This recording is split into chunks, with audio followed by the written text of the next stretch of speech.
What's up, dude? Hello everybody, welcome back to my YouTube channel. I don't really have anything to preface this video with, so let's just hop right into it. In 1957, Julia Holcomb was born. Now, not a ton is known about her early life, but we do know that her biological dad left her and her mom when she was only a teenager. Her mom did remarry, but her stepdad had his own issues. He had mental health problems and also was an alcoholic. When Julia was 13, her 10-year-old brother passed away in a car accident along with their grandfather. So from an early age, she dealt with a lot of loss already. Julia didn't have much for stability in her life, so she tried to find it wherever she could. So when she was freshly 16, like literally months after her 16th birthday, she met Steven Tyler from Aerosmith. They met at a concert in Portland, Oregon in 1973. Supposedly, they became captivated with one another. At the time, I thought he was the best thing in my life. My sad, vulnerable story, as well as my youth and personal attractiveness, captured his interest, she wrote in 2011. She's very open about her relationship with him. He had mentioned that he wanted guardianship papers so I could travel across state lines when he was on tour. I had told him my mother would not sign me over to him. I asked him how he had got her to do it, and he said, "I told her I needed them for you to enroll in school." I felt abandoned by my mother. Steven was really my only hope at that point. So Julia's mom, she had her own mental struggles at this time. So it really isn't a huge surprise that her mom signed her over to Steven. So now Steven Tyler was her legal guardian. So he could take her with him when he went on tour. Because, like, if you cross state lines with a minor, like, there is a chance that you'll have legal troubles with that. Like, later on, it's illegal to do that. So, and especially, like, they're not related in any way. It looks suspicious. So by having guardianship, it kind of protects him from that. Although in later years, Julia does say, like, yeah, I feel like he did that just so he could continue to abuse me, when at the time she was 16, he was like 25. So she thought she loved him. But now looking back, it's like, oh, that was really kind of weird. I became lost in a rock and roll culture. In Steven's world, it was sex, drugs, and rock and roll, but it seemed no less chaotic than the world I left behind. I didn't know it yet, but I would barely make it out alive. Julia said that Steven had no consideration for what the expectations of guardianship held. In his memoir, he says that he almost took a teen bride and that her parents fell in love with me, signed a paper over for me to have custody so I wouldn't get arrested if I took her out of state. He described her as his heart's desire, my partner in crimes of passion, noting that his bad self was 26 at the time. He continued to have sex with her and push things into a relationship, and eventually Julia became pregnant at 17 with Steven's first child. And when she was 5 months along, that is when they were in a house fire. I believe it was a house that they were both living in. I'm not totally sure, but it was like a really bad fire too. So, thankfully, though, Julia was cleared by the doctors that, like, her baby was fine from the smoke inhalation. Like, it didn't affect the baby at all. She was still kind of recovering from it, but thankfully, everything else was fine. This is about the time when Steven decided that he did not want to have a baby with Julia quite yet. So Julia says that she felt pressured by him to have an abortion at 5 months along. Anyways, he spent over an hour pressing me to have the abortion. He said that I was too young to have a baby. I began to feel like life was caving in on me. I had no health insurance or money and did not believe Steven intended to help provide for our baby or me. I began to cry and agreed to have the abortion. Steven was relieved and happy. It almost sounds like an abusive relationship. You know, like, he got her away from from her friends and family. Like, she basically just had him to rely on. And, you know, she didn't come from a stable background. So he, in a way, maybe preyed on that fact. And that's how he kind of got her to, like, go with him. Was like, she was super vulnerable, didn't have the best home life. And then he was like, oh, come with me. You know, I'll provide for you. I'm a rich rock star. The abortion left her traumatized because she felt like she had to have one, despite not wanting to.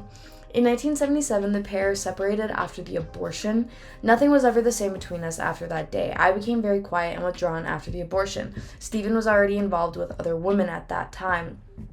The fact that he was my guardian complicated things for him because he was legally responsible for me. I was young, had dropped out of high school, and did not understand my legal rights at the time. I felt completely powerless. She said that Tyler called her a few times after she left, but from that point on, like, she never heard anything from him ever again. So after they split up and, like, went their own separate ways, she was content to, like, not talk about their relationship at all. She just wanted to move on, but then he wrote about her in his memoir. And then after that, she became a little bit more vocal about their relationship, which honestly, I think makes a lot of sense because, like, if you're down to just stay quiet about things, but then the other person starts talking, it's like, whoa, whoa, whoa, hear my side too, though, because it's not fair for me to be portrayed that way to the media when this is what was going on my side of things. So I get it. But since then, Julia has found religion. She is very anti-abortion. She's gone to a bunch of rallies. She's talked about her own experience with abortion and the fact that it was so late term. You're over halfway done with it at that point, you know. So she really is an advocate for pro-life, which, nothing wrong with that. Honestly, I mean, feel how you want to feel, but that is just kind of what she has been up to, like, since the situation with him. According to reports from Rolling Stone in 2022, Julia is now suing Steven for having a sexual relationship with a minor in 1973, i.e. herself. Steven Tyler is not directly named in the lawsuit. News of the suit comes just days before the December 31st deadline for California's 2019 Child Victims Act, which temporarily lifted the statute of limitations to allow survivors of childhood sexual abuse to come forward with allegations, according to Vulture.com.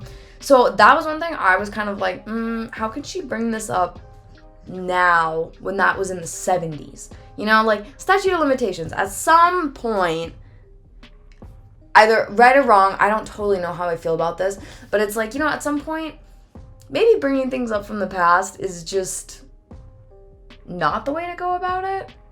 Like, if you're just trying to do it for monetary gain, I don't know. But then on the flip side, I also feel like if you're a survivor of some sort of abuse and you finally feel strong enough that you feel like you can go after your abuser, you absolutely should.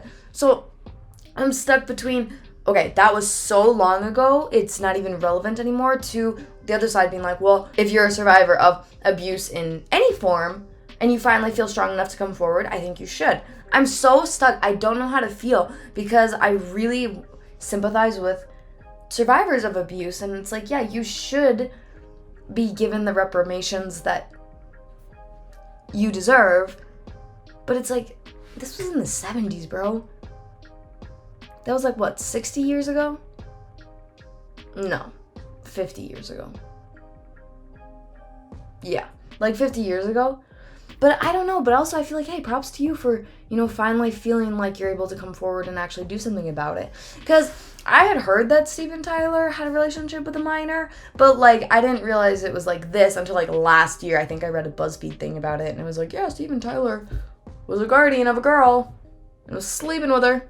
She was 16, he was 25, you know, so it's like, ugh. But I really genuinely just don't know how to feel about the statute of limitations. I'm really curious to see what you guys think about it. I can't find anything else on this lawsuit. Hold on, let me look it up. Okay, so as of April 5th of this year, Steven is asking for a dismissal of the lawsuit and is claiming that Julia has not suffered any injury or damage as a result of any action by the defendant, i.e. Steven.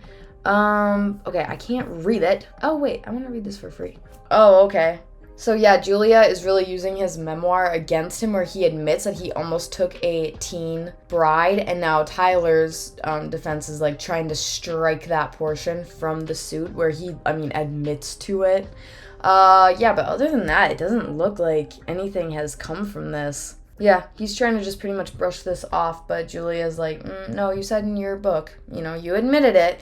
But one thing Julia did say that she felt like she had no control over him and, like, his star power at that time because he was such a big star already in, like, the 70s. She felt like it was unfair because, you know, here's this really big celebrity hitting on this younger girl. Like, it's hard to overlook the fact that he's such a star, and, you know, she just felt, like, powerless over his charisma, kind of. So, I don't know. Interesting case. Nothing really new to report, it looks like, other than he's trying to get this kind of just, brushed off, because I guess the band is going on their 50th anniversary tour.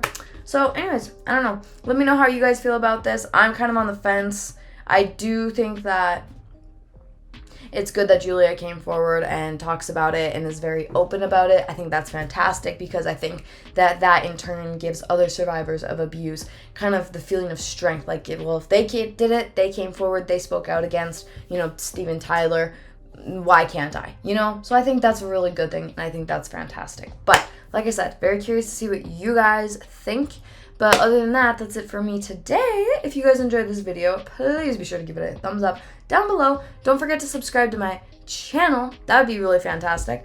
But other than that, I hope you guys have a fantastic day. Get outside, breathe some air, touch some grass. Don't get into any stranger's vehicle. All right, stay safe.